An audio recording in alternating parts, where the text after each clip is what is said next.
was once shot in the head and killed by a 7-Eleven employee. I was then guided to heaven by the Grim Reaper. But for some reason, God rejected me, saying I was so annoying that they had to send me to hell. But then the demons of hell sent a complaint about me to Satan, saying I was too annoying to be in here. I was kicked out of hell, so now I'm back.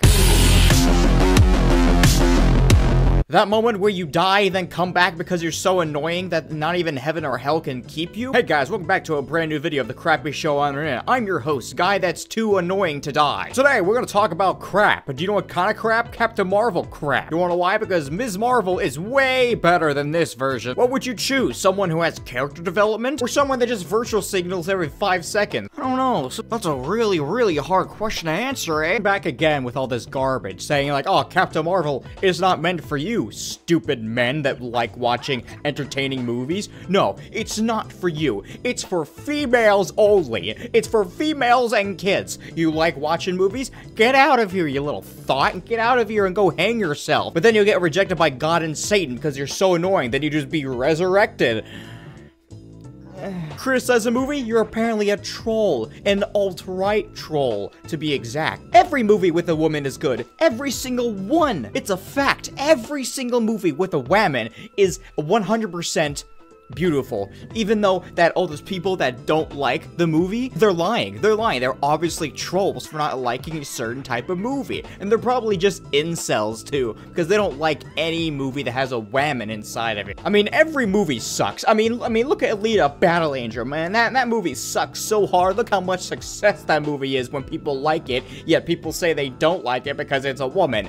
I don't see it. Oh, what about Wonder Woman? That had great story, but no, these incels hated that movie because it had a woman in it, even though no one came out and said, how about Captain Marvel? The first female hero, I guess. Oh, for some reason, they're advertising it like that for some reason. It's not made for you, men. Go back to your dirty hole and you masturbate yourself to sleep, you little thought. It's not meant for you. If you don't know what I'm going at, well, okay then. This is a tweet from a blue check mark on Twitter. I don't know what's the deal with blue check marks being completely weird, but okay. To all the men who complain about Wonder Woman and Captain Marvel, it isn't for you. Hell, as much as I love them and cry, they aren't for me either. They're for little girls and boys who get to look up and see these heroes and know they can do it too. You remember when Iron Man came out? I was, well, how old was I? Like 10 or something? I don't remember. Saying, hey, these movies aren't for you. Well, guess what? I've been there since day one. I've been there since Iron Man 1 came out, and I've been going through all the movies, and you're saying it's not for me? You're saying, oh, if you're saying I've reached a certain age, I shouldn't watch this movie? Why is everybody saying, like, this movie isn't for you? You guys suck. You guys suck for, like, wanting to see this movie and then saying, oh, this movie sucks with all this crap going on. I don't want to see the movie. And then people saying it's a review when it's clearly not in Rotten Tomatoes. And then it's all the trolls that don't like this movie. You stupid men. It's always the men's fault. Oh my god, you trip over a log. It's that stupid men's fault. Oh my god, you bit your tongue talking too fast. Oh my god, it's the men that made me bite my own tongue. Gee. Oh my god, you have an aneurysm in your brain, now you're bleeding to death. Oh, it's the men that gave me the aneurysm. Oh my god, you slit your wrist. It's the men's fault. It's their fault. It's the men that made me do the crack cocaine for me to have my deadly drug addiction. No. It's the men that put the crack in my nose, not my strange addiction. It wasn't me that became an alcoholic and started abusing my children. No, it was the men's fault. It was my husband's fault. Why? Because he has a good job, and next you know, I don't like him. I just start beating the kids because guess what? It's his fault. That's why the kids came to me. Why? Because I hit less. I hit him less. Even though you've never hit him before, but I'll prove it to you in court that those kids will come crawling to me while I make this. For some reason, they respond when I do this to them. They obviously know they don't want them black eye. I mean, love taps. The judge knows I hit him less. It doesn't hurt them much, just a little blood. It's all right. It's all the men's fault that the children are weird. I got arrested and sent to prison. Why? It wasn't because I didn't do my taxes. It was because of the men. The men made me. They plotted against me with their penis brains and allowed their menness to grasp hold of the federal, and the next you know they just throw me in prison. Why? Because they're men and men can do whatever they want. Not because I avoided taxes. That is the one thing. Oh, and that human trafficking thing I have in the basement. But I digress. See, it's always men's fault. If something is failing, they blame the men. Why?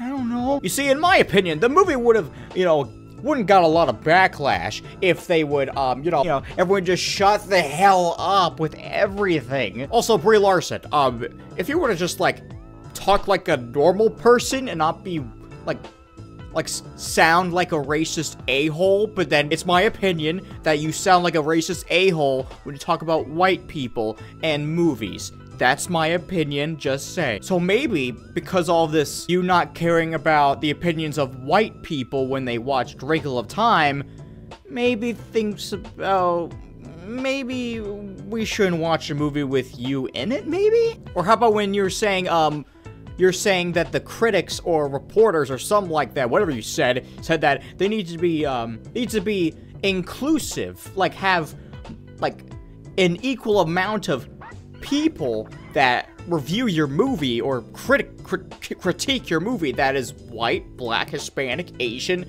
all the above, aka less white people. But that means you're being discriminatory, being all like, okay, too many white people, you white person, get out, put a random black person in, yeah.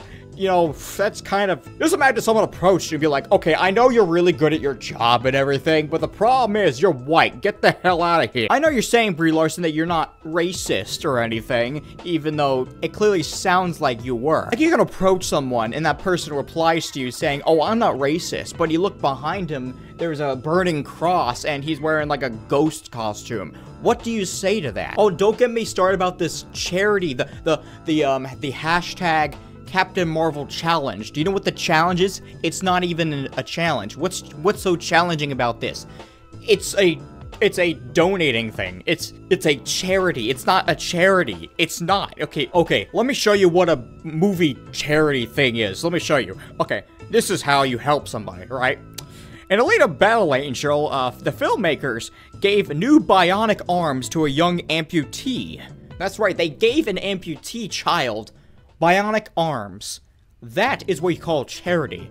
Now, what do you call, Captain Marvel? What would Captain Marvel do, for charity? Donate a whole bunch of money to starving children, maybe?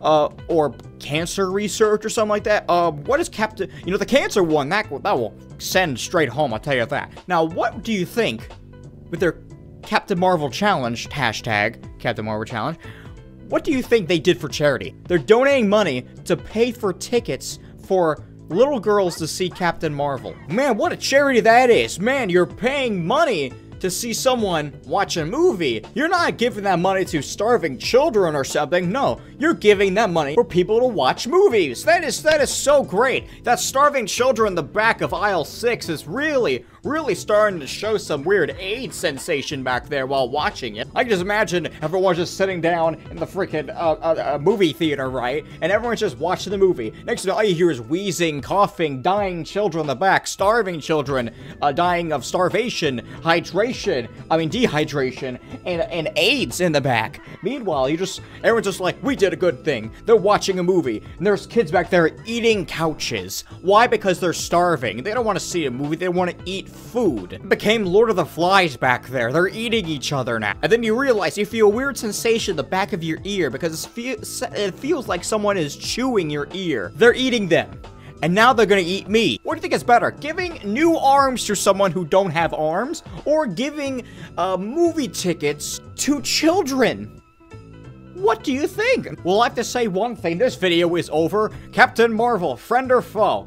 Ms. Marvel is way better than Captain Marvel. They're actually the same person, but in, comic book-wise, by writing, it's just terrible, in my opinion. So, if you guys liked the video, please press that like thing, because apparently that works with the algorithm for some reason. And Twoon! I'm still waiting for that collab that we talked about 3 years ago! Okay, bye.